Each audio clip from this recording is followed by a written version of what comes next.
Chers amis, je suis ravi de vous retrouver et de débuter cette nouvelle année avec vous. On nous demande souvent ce qu'est cette méthode de libération des cuirasses et quelles sont les différences qu'il y a avec d'autres méthodes, d'autres approches. Et c'est vrai que ce n'est pas toujours facile de pouvoir répondre à cette question de façon simple et concise en même temps. C'est ce que nous allons tenter de faire.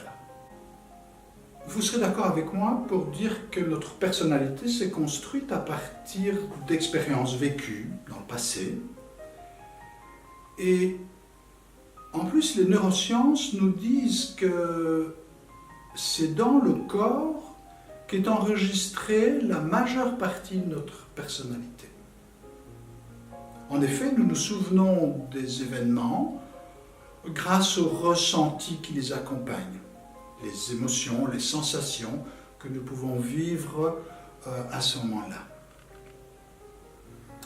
En effet, chaque fois que nous vivons une expérience suffisamment marquante, tout ce que l'on voit, entend, tout ce que nous sentons, ressentons, tout ce que nous pensons vont constituer un ensemble d'informations. Et ces informations vont arriver au cerveau via nos canaux sensoriels.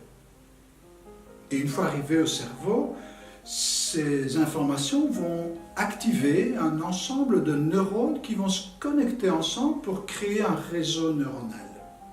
Et quand cela se produit, le cerveau limbique, le cerveau inconscient, émotionnel, va fabriquer une substance chimique, un neurotransmetteur, une hormone.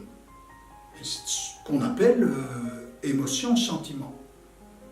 Et c'est cette émotion qui va donner au corps le signal d'enregistrer l'événement chimiquement, biologiquement. Alors si c'est dans le corps qu'est enregistrée la majeure partie de notre personnalité, et si notre personnalité résulte d'expériences vécues dans le passé,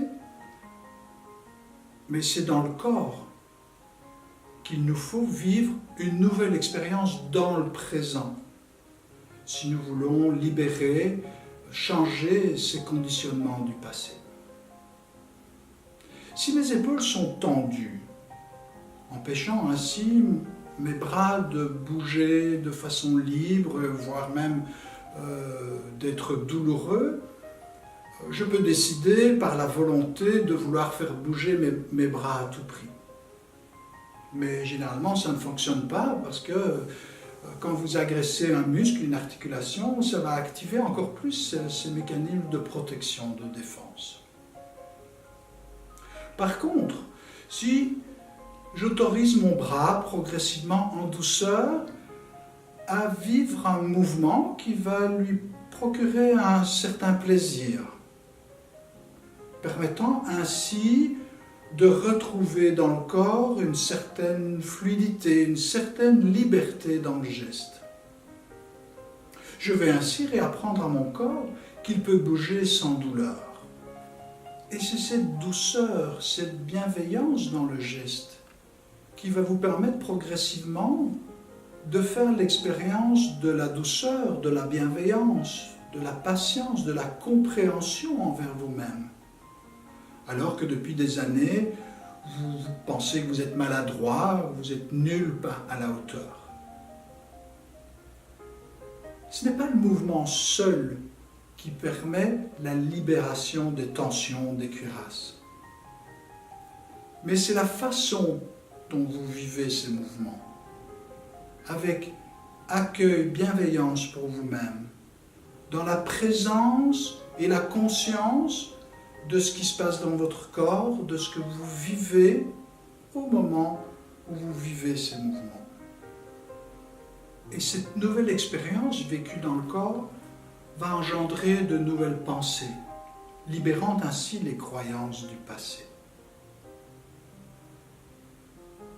Alors pour moi, les deux piliers qui sous-tendent cette méthode de libération des cuirasses, c'est la bienveillance et la présence à soi.